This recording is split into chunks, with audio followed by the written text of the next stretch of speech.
If you've been thinking about bringing home a furry companion, there's no better time to make it happen. But before you unleash the love, you might want to consider a shelter dog as the perfect pet for your family.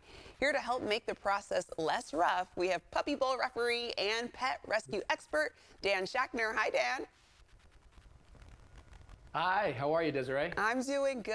I'm a fan of this topic because I adopted my dog as well too, so I'm always pro adopting a dog. So what makes Adopt a Shelter Dog Month such a special time to find your forever furry friend? I love it because it's an opportunity for every rescue and shelter across the country, the Humane Society, the ASPCA, all the national orgs to get together and let people know the importance of adopting a dog as opposed to buying one.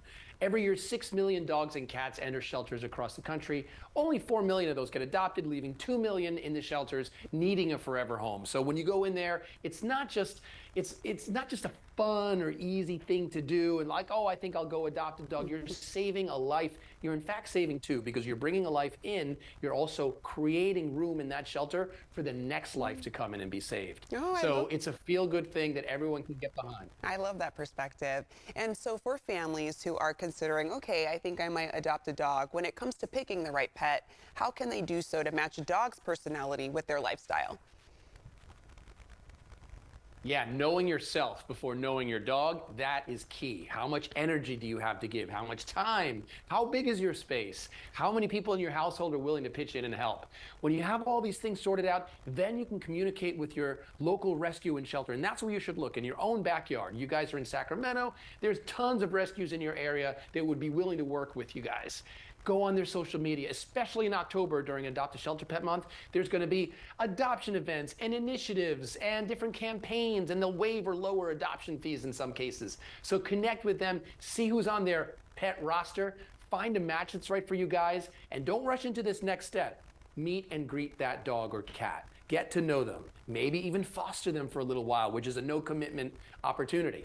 Have them live inside your home for a while. See what that's like, and then you can make a really informed decision. Yes, and we do have a lot of shelters out here in Sacramento. We actually partner with the Bradshaw Animal Shelter where we highlight a pet of the week every week, so definitely go and check them out. And what should new pet parents know about creating a smooth and stress-free transition for their furry friend when they choose to adopt?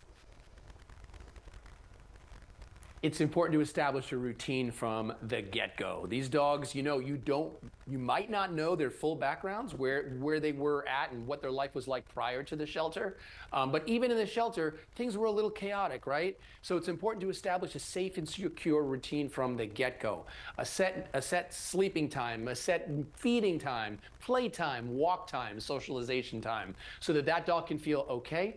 This is how it is. I'm in a safe, secure, stable environment that I can get behind. And once they see that routine, they're going to thrive. Their personality is going to come out, and they're going to feel great. Make sure you've pet-proofed your home as well. I learned the hard way. I fostered over 40 dogs in my years as Puppybowl Ref, and I adopted a puppy last year as well. And I have to tell you that you think you've pet-proofed your home, but you haven't quite. Check every single outlet, every single plant, every single cord.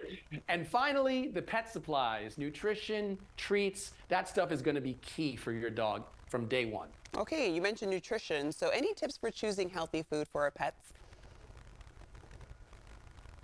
There's so many options out there. It can be overwhelming. It certainly was for me. I try to focus on stuff that is going to be right for dogs at every stage of their lives, because I foster dogs, again, from every stage of their life, and that has the focus on nutrition and also has, let's say, an altruistic side. And that's why I love Nutrish.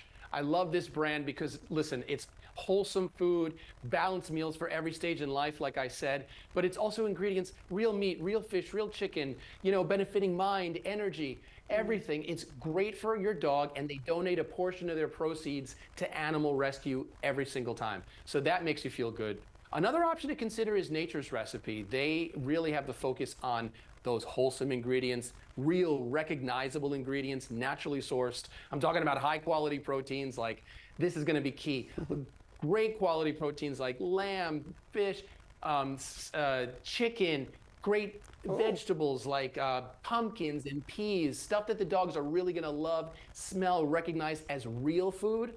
And so far, it's a winner in my house, and I recommend it to anybody out there. There we go. Thank you so much for these helpful tips in Adopt a Shelter Dog Month, Adopt a Pet. You can find out more by going to nutrish.com and check out naturesrecipe.com too.